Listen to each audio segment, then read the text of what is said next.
Today, we're going to be having a discussion with Sean Singleton, who is our US venture partner, around what we're calling our virtual breach point, which we're doing it in a webinar style. Normally, we host these events in person. We have a panel discussion, but we want to be able to reach as many people as we possibly can. And doing them online enables us to do that simply because Sean is sitting on the other side of the world. He's in the States, we're here in Australia, and depending on where everyone else is dialing in from.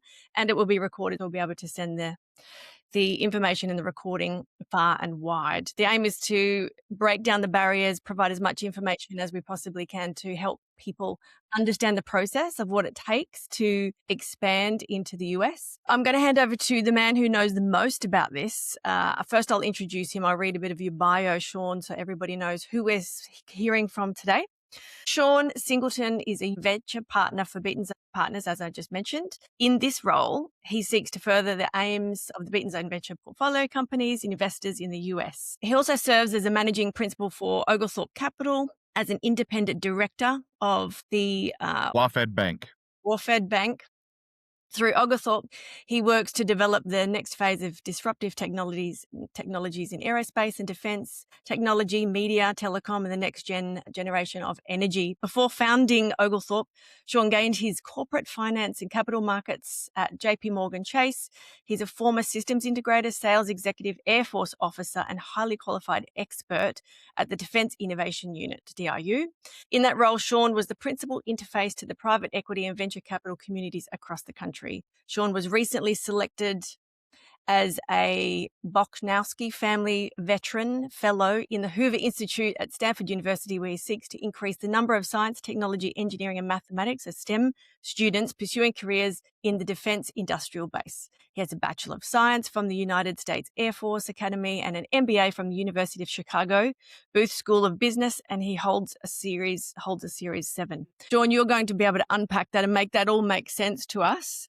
I'm going to hand over to you now, and everybody will understand why you're a favorite of ours. So over to you, Sean. Oh, well, thank you so much for the gracious introduction and the opportunity of joining you today for this conversation. And it's really important for us at Beaton Zone, working in collaboration with our partners, to make sure that we're getting the best in class technologies and capabilities into the hands of the men and women in uniform, both in the Commonwealth of Australia here in the US. And just sort of connect some of the dots of the background. It's truly been, as Paul McCartney wrote, a long and winding road.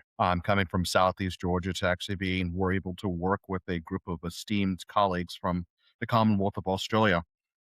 So when I went to the Air Force Academy, I sort of reluctantly went into the military, not necessarily knowing what that meant.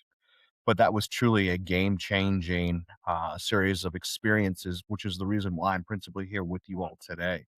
After graduating from the Air Force Academy, I ended up going to a program called the F-22. If you're a fighter junkie or a plane junkie, you would recognize that as probably the best plane that humanity has ever built. It's an advanced 5th-generation fighter, which will be hopefully replaced by the P-47 or the F-47 when that comes online. But that was a really game-changing experience for me, because not only were we responsible for building the plane, we had to get on planes frequently and go to Washington, D.C., to kiss the rings on Capitol Hill and also in the Pentagon, which is something that we'll get into much more robustly in a little bit.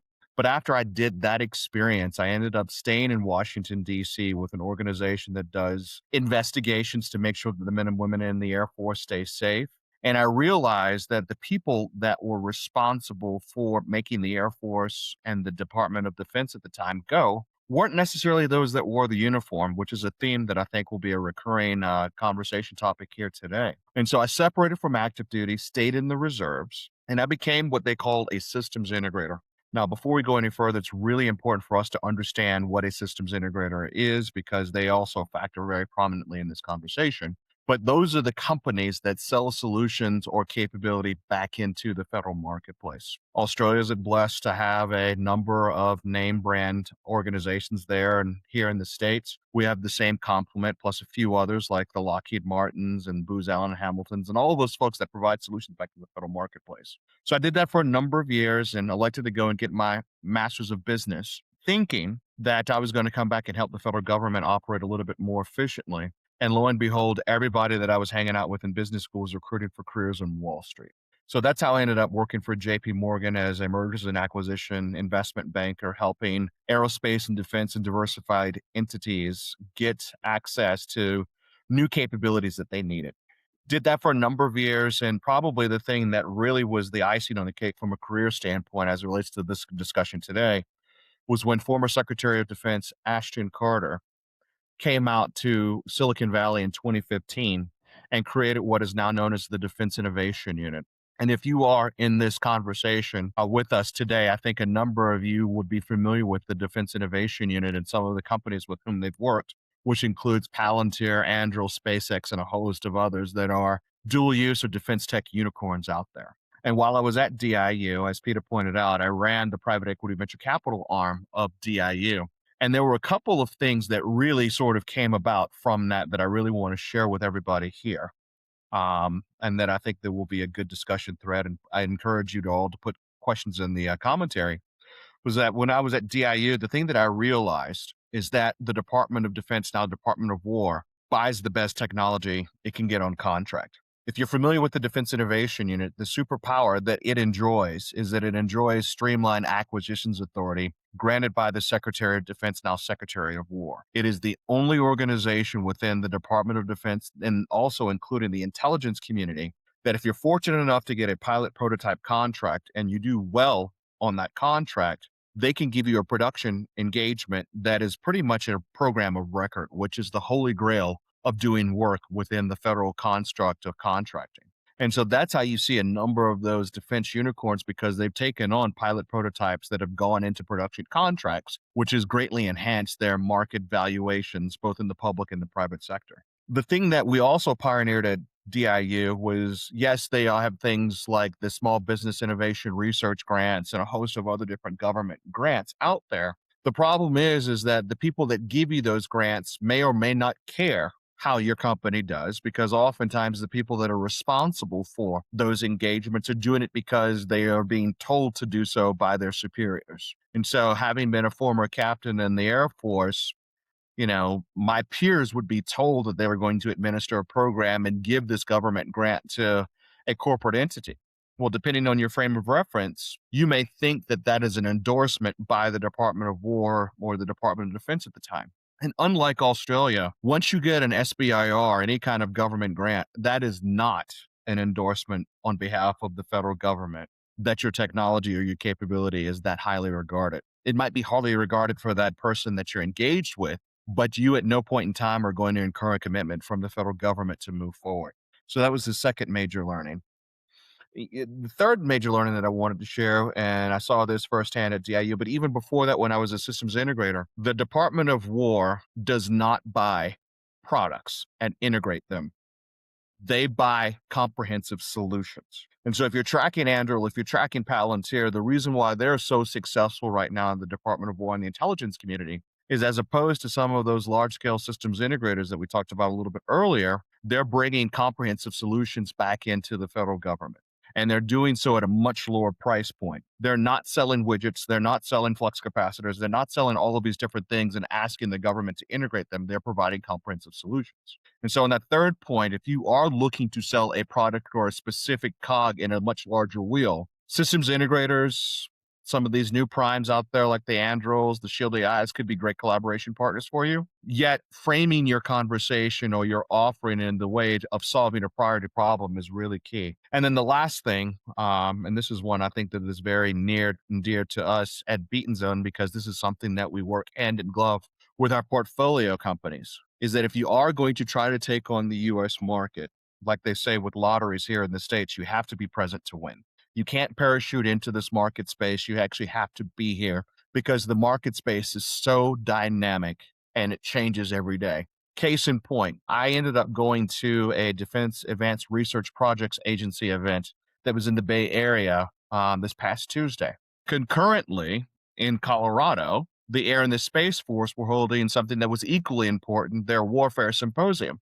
And it would have been a number of great opportunities to have there, but there's only one person and I can only go to one thing. And so if you are going to come into this U.S. market, and if you are going to try to approach the Department of War and the intelligence community, having the ability to go to some of these events and then also try to get your government customer to sort of deconflict it so you can actually and gain the maximum amount of traction is really key. So before I go any further, I'd love to hear if there are any questions in the chat so far, or Pete, if you have anything that's follow up from anything that I just articulated. So the question from Steve Baxter, no surprises there. Just can you explain SBIR so that we can boil it back to the Australian context, please? Yes, and so each year, the government fiscal year, there is a tax that is placed on the service elements within the Department of War. And these service elements, I think it's 3% of their research and development budget, which equates to roughly about $4 billion US, that gets administered in a program across the Department of War for these things called Small Business Innovation Research Grants. They also have technology grants called STTRs. And there are a number of authorities across the Department of War and the intelligence communities that have the authority to grant these SBIR grants. And they can be really awesome to cover non-recurring engineering. Like, say, for example, you have a company or capability that you want to have, but you don't want to dedicate principal resources from, say, your venture capitalist to it.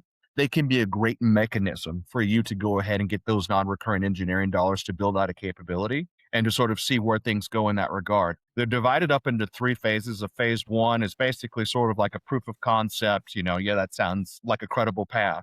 Phase 2 is a little bit larger in the way of dollars to go ahead and sort of flesh it out. And what phase 3s are intended to do is sort of be a hunting license for these companies to sell their capability to the much larger audience across the Department of War and the intelligence community. So there's that at a very high level. What ends up happening in reality is that you have people that administer those programs that really fall into a couple of camps. Either they're really innovative company grade officers, field grade officers, or senior level officers that really do care about a capability and they really want to see it move forward. However, they're not in a position to actually grant something that once the conclusion of that pilot prototype is over, they can't incur a government commitment on top of that. So you end up spending your cycles going after something along those lines in the SBIR. And if it's accretive to you because it actually helped you pioneer some technology, great. But if it takes you off your commercialization or your much larger strategy of building out a company, then they can be tremendously detrimental. And then the second major camp are those same company grade officers, field grade officers, or senior enlisted folks that are doing it because they're being told to do it.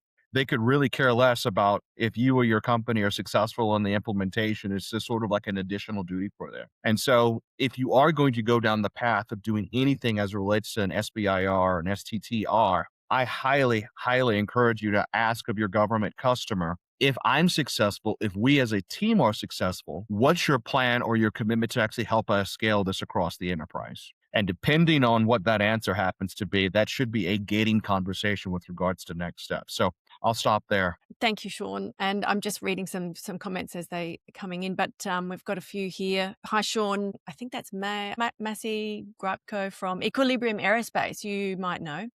He said, correct me if I'm wrong, based on what you said, DIU invests in mature technologies close to TRL-9, ready to be delivered at scale. What about emerging technologies, say TRL-5? Are there any funding pathways through DIU for developments of emerging technologies? So absolutely. And Massey, thank you for that question. So let me just set the record straight as far as what DIU is and what it isn't, right? So DIU 1.0 started in August of 2015. And what ended up happening with DIU 1.0, as we call it, was that they had a lot of very smart people that had worked at Air Force Research Laboratory, had worked at DARPA as program managers, had all this wonderful experience working within the federal government construct. They had not a clue how the private sector operated. And then also, too, they actually had the most complicated reporting structure that they actually reported both to the Deputy Secretary of Defense, the Chief Technology Officer for the Department of Defense, and also the Head of Acquisitions Technology and Logistics, the Senior Procurement Executive for all of the Department of Defense at the time. They were getting conflicting guidance from that leadership team. They had not a clue of how to engage with Silicon Valley, to where one senior member of DIU 1.0 had a meeting with this guy named Tim Cook and blew it off.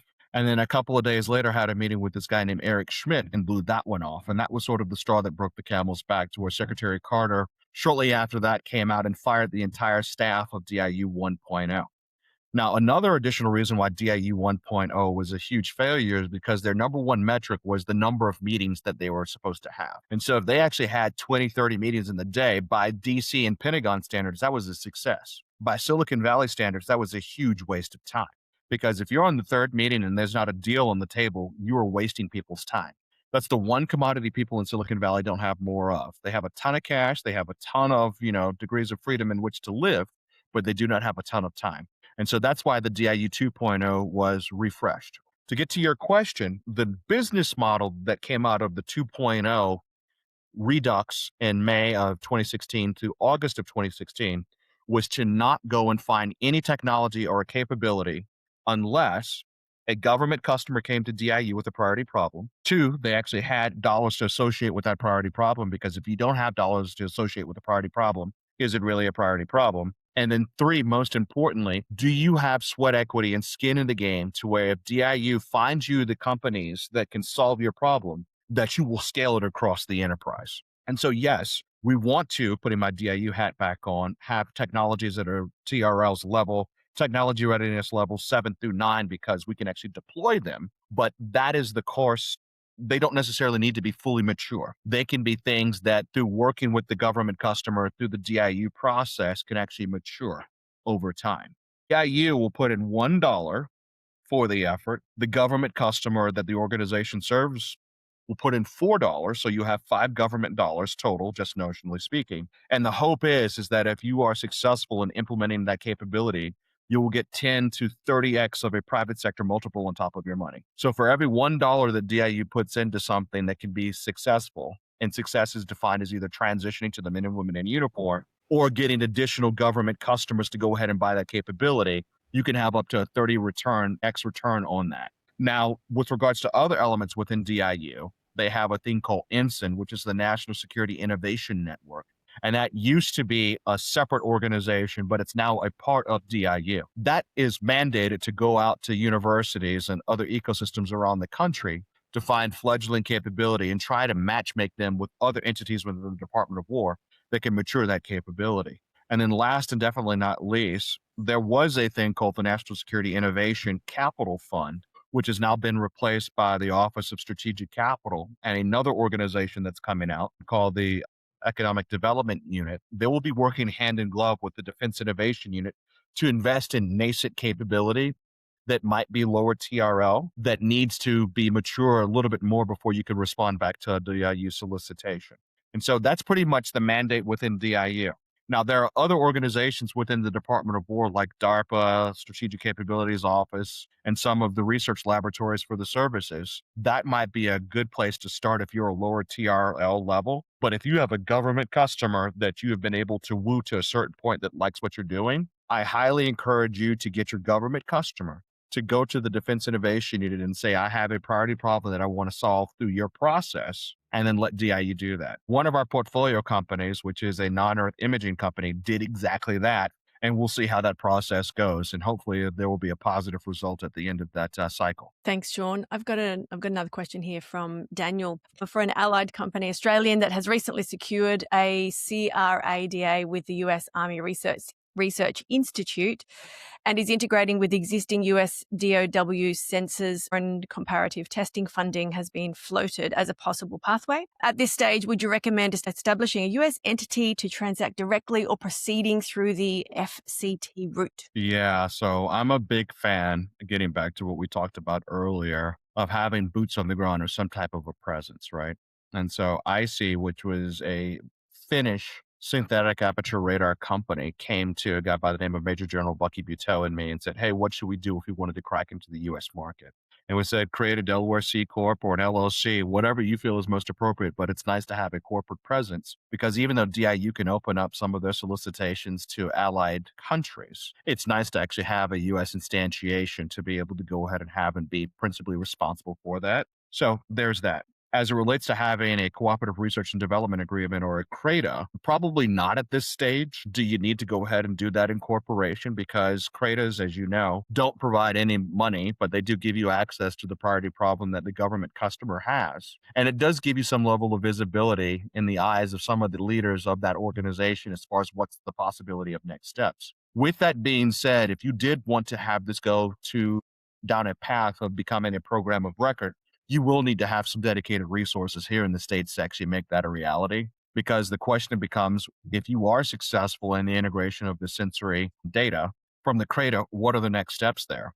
And the hope is, since the CRADAs do not give you money, is that you can work or have someone on your behalf work as an intermediary that crafts that into a revenue generating opportunity. And so maybe not necessarily specifically for a CRADA. However, towards the end of that, if you are looking to try to get this to be something of a program of record or something that generates revenue, I would definitely look to instantiate either in the States or have an intermediary that's boots on the ground that can actually best represent you until you get more resources. All right. Thank you for that one. We've got James's question, or Jim from Jackal Industries, two-part question. Where is the best entry point into the US for an electronic warfare startup in 2026, DC, Texas, or other? And a follow-on question to that is, should you have an advocate on Capitol Hill if you choose to establish elsewhere? Well, I'd love the follow up to that being like elsewhere.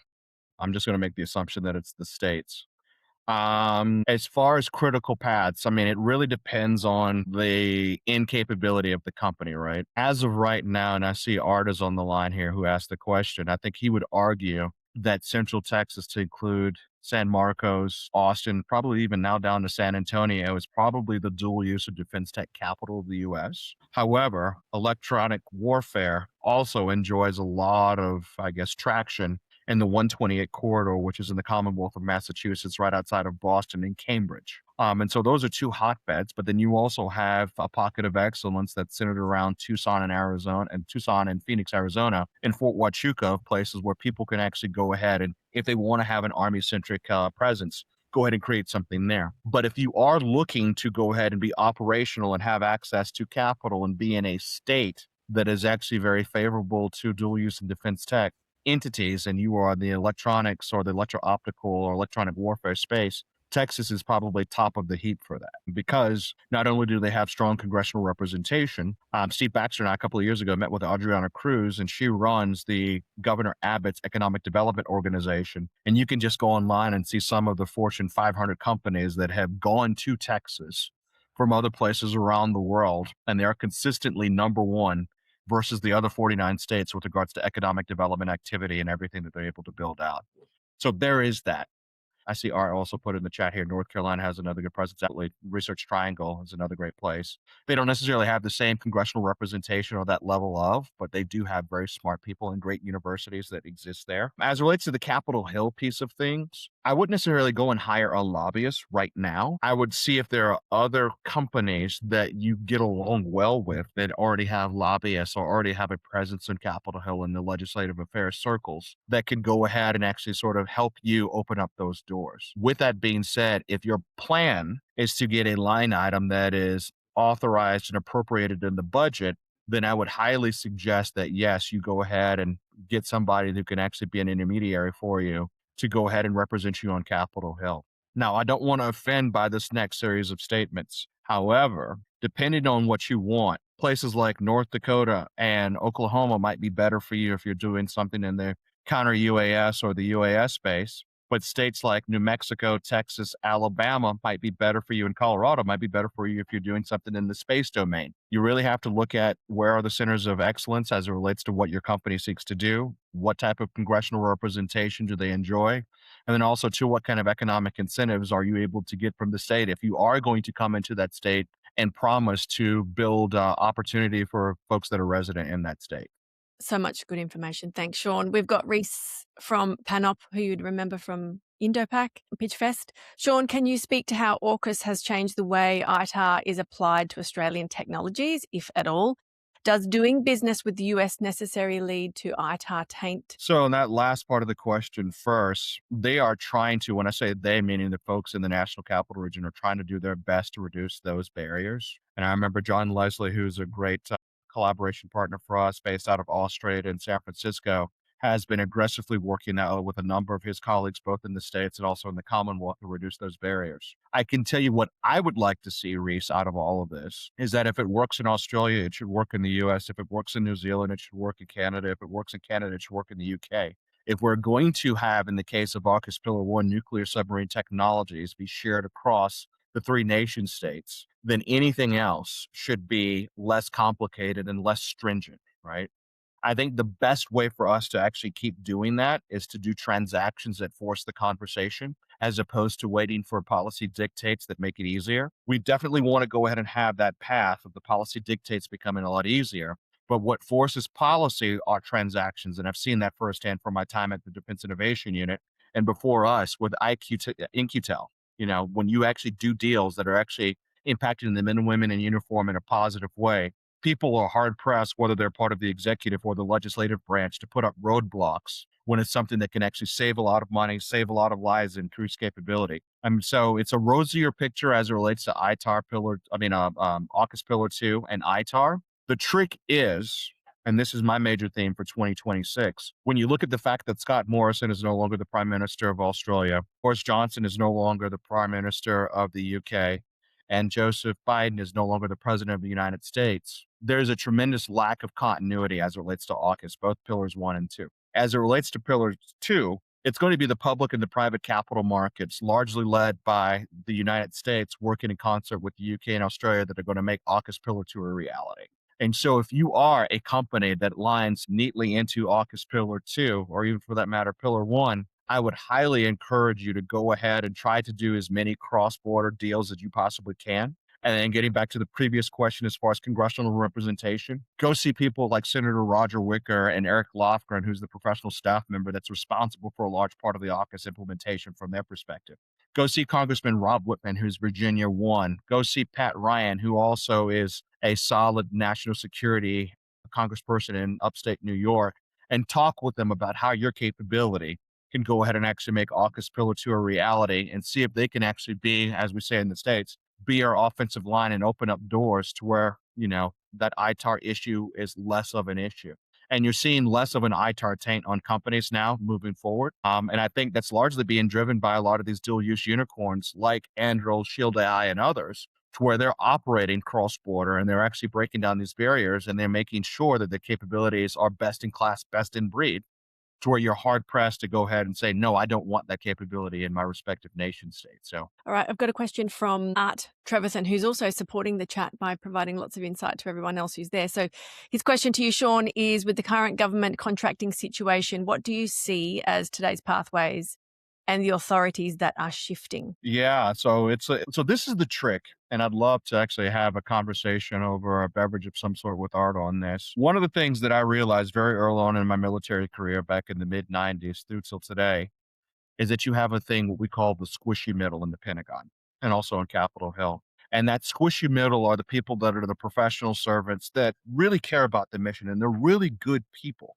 Yet at the same time, they're extremely risk averse, right? And what ends up happening is that you need to actually have a couple of successful engagements before that squishy middle starts hitting the I believe button and wanting to do something that they then believe won't risk their careers. Case in point, when we started the Defense Innovation Unit under the 2.0 regime of 2016, when Secretary Carter came out in May of 2016, we knew that by the end of that government fiscal year, September of 2016, we had to actually put points on the board. And so if you go back and you look at the first annual report that we did for fiscal year 2016, 2017, there were 12 deals that were done between when we came out of stealth in June and September 30th. We had a lot of antibodies in the Pentagon, a lot of antibodies on Capitol Hill that did not want us to be successful. But as we went forth and we solved those priority problems of the men and women in uniform, we had huge number of converts that wanted to be affiliated with us at DIU.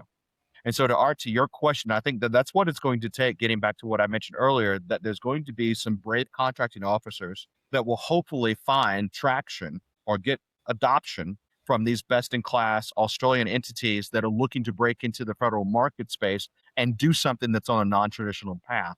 With that being said, the government doesn't buy widgets, it doesn't buy parts, it doesn't buy standalone capability. It needs to be integrated into a comprehensive solution.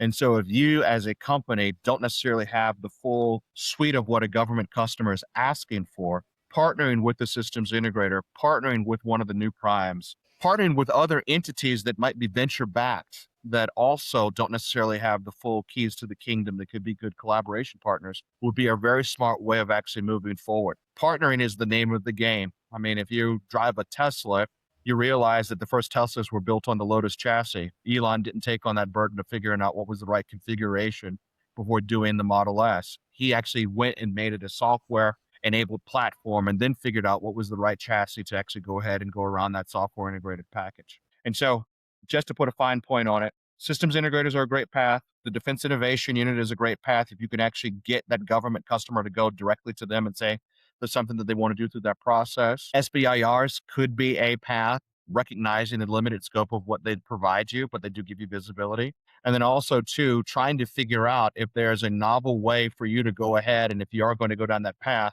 of congressional representation, getting a line item in the budget that actually talks specifically to the capability that you bring to the men and women in uniform. So we've got Samuel asking the question, and Art has provided some answers there, but I'd love to hear from you, Sean, around. So Samuel is from Peregrine Dynamics, a pre-seed UAS startup based in Australia. What sort of pathways are there besides Vulcan currently looking at selling capabilities to other UAS startups that work with DOW instead of working directly with DOW? So let me make sure that I understand the question. Is he looking for a mechanism that, so I agree with Art, the drone dominance piece is one that they're actually trying to put in there, but I had a really interesting conversation yesterday with regards to drone dominance. And I won't name corporations, but as of right now, we can still all agree that the best in class UAS platforms, I guess class ones through class three, are Chinese or Asian made.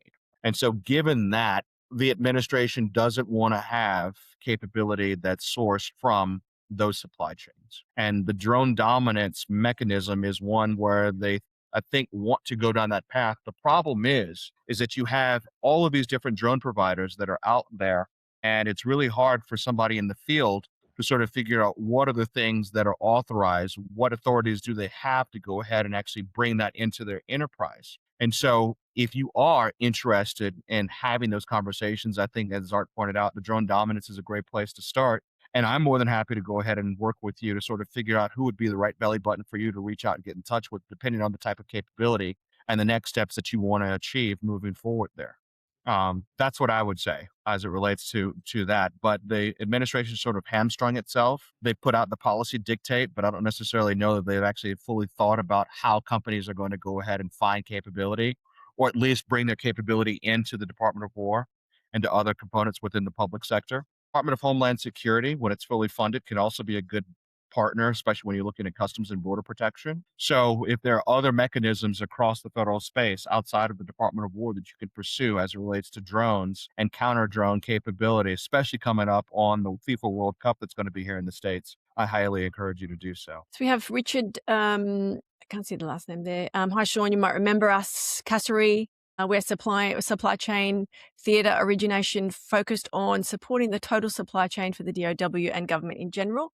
We are relocating to Austin to focus our operations in the US while keeping our R&D base in Australia. As we establish ourselves in the USA, we want to do it the right way. That means genuinely supporting veterans as a core part of how we operate and connecting with the best people and partners in defence space. Given your expertise, how would you recommend we approach government engagement? Who should I be talking to first, and how do we position Cassowary so the right people take us seriously? Yeah. So getting the corporate organization piece squared away. I can't stress it enough. Places like Central Texas are great places to start of having that kind of conversation. Because the thing that I love about Central Texas is not only do you have the government customer there, so you have a sizable Army presence, you also have a Navy research laboratory, believe it or not, in the middle of a place that doesn't have a lot of water that's also there, and a couple of other labs. Yet you have a number of venture capitalists that are in that Central Texas ecosystem that are organic there or have relocated from California, that have relocated from Colorado, that have relocated from the 128 corridor and the Commonwealth of Massachusetts that are looking to invest in really interesting differentiated capability. And so having a presence in Central Texas or someplace that, is really keen to have you be there, I think is a really smart approach. Now, if you go back and you look at the origins of the United States, specifically the West, the indigenous population were not treated kindly, and that's putting it mildly. And to that end, there are a number of treaties that exist across the Western United States, specifically in states like North Dakota, Oklahoma, Arkansas, and others, to where if you're able to negotiate an agreement to test capability out, in the case of Oklahoma and the Choctaw Nation, that might be another good place to go ahead and give some consideration to be able to go ahead and test that out. And you also want to have access to best in class capabilities coming out of the universities. And both Oklahoma, Texas, North Dakota, and others have great applied engineering talent that can come into these enterprises. And I can't stress it enough. If you're going to do economic development in any of one of these states and municipalities, and they do have a strong congressional representation, they can go ahead and work with the state economic development organization and help give you tax advantage dollars that can actually help you build out your enterprise. So Steve asked a question earlier with regards to how do you get a line item in the budget, and I want to bring that part into this conversation. This part of the conversation is that you have to work with somebody who's on the authorization side. So there's a specific number of senators and representatives that are on the authorization side of the equation. And you have to impress upon them that your capability fits into a larger narrative that can advance the aims of the Department of War, the intelligence community. They will then, if they agree with you, put a line item in the budget. Now, that line item in the budget says that this is a worthy priority of worthy consideration for later by the appropriators. And those appropriators are the people that say, yes, that line item makes sense. And most importantly, we will give you X number of dollars associated with that line item in the budget. Once the president signs that national defense authorization, it becomes an act and the dollars start to flow to the Department of War, the intelligence community. Then it is up to that entity to go ahead and figure out a way of getting those dollars out there for you to respond back to a solicitation or some type of engagement that allows you to do that. As it relates to this question here, as far as establishing a presence in the states, if you are in some of those states that are more politically connected, like the Texas, the Alabamas, the North Dakotas, the Oklahomas, and some of the others out there in New Mexico, you have a higher probability of success because they have more senior staff members. They have more senior members, both in the House and the Senate, that can influence that process, that can allow you to go ahead and realize the benefits of that. And so hopefully that was a comprehensive answer, addressing both Steve's question and also, I think, the other question that came in. Yeah, I think so. I think that got Steve's question as well. So there's one here, I think Mark has posted again, Mark Hartman. We've been trying to reach ONRE. Here's TRL 2 to 3 anti-torpedo tech out of Talus without success. UC were too nervous to talk to us, and PMS 415 underwater weapons, POE submarines, are unreachable. How can we do customer discovery? Excellent. And so this gets back into having the boots on the ground, and I'm assuming the customer discovery here in the States. Is that fair? I would say so, yes. Okay. So as it relates to all of the capabilities that I think the great complement of Australian firms bring, there is a trade show, a consortium, a group that's here in the States that actually puts on events. And the thing about using those trade shows and those consortiums is that they actually make it a lot easier for you to interface with the government customer, both the acquisitions authorities and also the operators, to get their firsthand perspective of things. So getting back to the Air and Space Force Warfare Symposium that was here in Aurora, Colorado, if you were a startup looking to sell to the Air and the Space Force, you didn't need to have a booth. You just needed to walk the floor. You needed to just go ahead and just start networking. And as you network, you can start to figure out who's who in the zoo, what capabilities are the major primes and the other commercially viable entities out there, what are they pitching, and how your capability, either today or in the future, racks and stacks against it. And then hopefully you can glean who has dollars that, if you are able to get to a certain maturation point, you should be able to pursue and see if they would be a collaboration partner for you through some of the mechanisms that we talked about earlier. And so again, having that presence on the ground, leveraging trade shows, leveraging organizations that already exist is probably the most time and resource efficient way of doing it. Don't think that you have to do it all. Collaborating, and Art put in the chat earlier, partner. Bringing differentiated capability to people that are a natural complement to you is the best way of actually getting that force multiplication of access. Sean, I'm going to ask a question because there's lots of resources being shared here into the chat. And I think one of the issues, or one of the bigger issues, is where do people go to find out all this information? We have access to you, which is great. Now, everybody else has access to Beaten Zone. So we do like to think we have an unfair advantage there in the market, is that we invest heavily into building these connections and ensuring that we are trying to connect the dots, or at least be the conduit so that everyone else can then plug into where they need to plug into in the States. Now, if for some reason they wanted to either look to have an advisor or have somebody on their board or work with someone in the States, where is the best place that founders can go? Is it the central hubs? Is it walking the halls inside conference centers? Is it going to events? How do people plug into people like yourselves individually as a company? Yeah, and so there's some great names in the chat.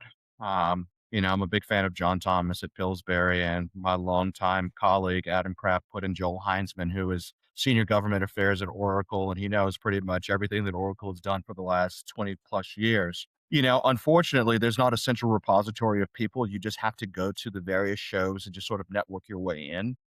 Well, they There's have to about want to work with you as well, right? So that's what I'm trying to get at in terms of building the relationship, investing the time, not just meet people and get names and get cards and reach out and ask for help. It has to be a two-way conversation. So I'm looking for some guidance because I do believe culturally Australians do struggle with this piece. And Americans do it so well. Working on the relationships, being really proactive and fast at responses to make sure that it is going both ways. Advisors have short on time, they have a lot of knowledge, but it can't just be I'm going to come and pick your brains for free. That's not a great exchange. quite true, quite true. So it's the what's in it for them, right? Yes. And it needs to be a two-way street. So I think what Australian firms are blessed to have is, I'll just speak on behalf of a large swath of Americans. We are so intrigued by our Commonwealth cousins across the way in the Commonwealth that you automatically have a leg up because we're just so fascinated by the Australian experience, right? I'm from the American South, and I've always said for the past 20 plus years that Australians are the closest kins that we have in the Commonwealth to Southerners. You all play really hard. You love sport, but you work really, really, really hard. And we're also very understated, right? We try to let our actions speak more than our words. And so there's a kinship there. With that being said, coming into the United States with a transaction mindset will go a long way. And it's one of those types of things is that if you are able to help me differentiate my capability, I will ask you, and I'm putting this in the way of being a C suite member of an Australian firm, what do you see your role could be on our team if you feel that we are a worthy enterprise moving forward in this regard? How do you see us collaborating and working together? Who else in your Rolodex do you feel that we might be able to bring value to? What are some of the pain points that you feel that we might be able to address that might be separate and apart from the company in and of itself, right? One of the things that I've always been doing ever since I was in sales is going to promotion ceremonies, retirement ceremonies, and all these things that don't necessarily have a direct business impact, but it articulates and it demonstrates that you have a vested interest in that person's pattern of life. And you go when you have those conversations and you build that relationship to where they do want to give you a tremendous amount of time so you can go ahead and actually be able to give the full complement of your story. If you are blessed to get an audience with a government customer, one that even doesn't have the ability to buy, always frame the conversation as to what is the problem that they have, and then see how your capability can solve it. And be comfortable walking away from the conversation if your specific capability doesn't help. However, getting back to that social capital building, if you know someone in your ecosystem that can, doing that connection will endear them tremendously to you, is to go ahead and do exactly that. Very, very, very good advice. I did have a little laugh there when you mentioned Rolodex because we are of the same generation, and I am fully aware that there's some younger generations who might not know what we're talking about. But let's just talk about contacts. Little black book, our Rolodex is the place where we store all of our contacts. I do often have to do some translation now because there are some things that we just reference and assume people know what we're talking about, but that might be one of them. And we encourage you to, as Sean just mentioned, even if it's you've gotten out of this for what you need, if you have founders or other people in the network who you know will benefit from this information, please do share the link. It'll be put onto the Beaten Zone Venture Partners YouTube. So please do share it around. And as the rest of these sessions that we do online, some will be put up publicly, others you'll need to dial in for just depending on the topic and the guest and how comfortable they are with the information being shared. But Sean is more than happy for this to be shared far and wide, and we are as well, because we want the information to extend as far as it possibly can, because we will all benefit from that. Somebody has shared their email. Art, of course, has gone first. Put their email in there if they wanted any follow-up questions. What else have I missed? And Art is a founding father of this space, by the way. And so I hear highly from encourage Jake. you to follow up. Yep. So I feel Art might also be a guest on one of these sessions. So we will hear much more from Art in the future. And yes, if you did want to pitch, Jake has mentioned there's an email there that you can reach out directly, send your information over to us. These sessions will be happening in a monthly cadence, if not every month, every second month. And please look at either our LinkedIn or our website. If not, you haven't signed up to our warning order, which is our monthly newsletter that gets sent out. It's a bit of a recap on everything that we've done and what's coming up next that you might want to pay attention to. The link to sign up is also found on our website and our LinkedIn page. We do share a lot of content depending on how good you are and how much you like reading and researching. Any of those places has a wealth of information. We also do have a podcast, The Briefing Room, which is also published onto the YouTube channel. And John Thomas from Pillsbury, which was mentioned in the chat here, I've done a session with him and he shared a lot of information in our 45-minute discussion. If you want to go and listen to that at length and take notes, he is also within our network and more than happy to connect and join the dots as well. And there's many more like Sean, like John, who are more than happy. They're actually, the Americans are super enthusiastic, as you mentioned, to help us, which I think culturally we can share. We can adapt some of that mentality. Is if we can help each other, then we will shift the dial a bit further in the sector. So thank you so much, Sean. Is there anything else that you wanted to add to this discussion? I think everyone else is signing off and sharing their contact details. Get them now. No, Take a screenshot if you need to of the contact details, because when we do the recording sharing, it'll just be the recording, not the actual chat part. So make sure you grab the information that you need from there now. absolutely. And just I want to thank everybody for their time coming into this conversation. It's been a privilege and an honor. And just to build on what Peter just shared, it's going to be us bringing together the policymakers, the capital providers, and the men and women in uniform together in order for us to maintain the way of life that we actually share across the Pacific there. So remember, this is not a zero sum game. Rising tide lifting all boats. If you help someone else, they will help you, and just continue to pay it forward. And we'll build this up the ecosystem that we want. Excellent. Perfect way to sign off. Thanks, Sean. Thank you, guests. And we will see you in the next webinar. Thank you, Peter.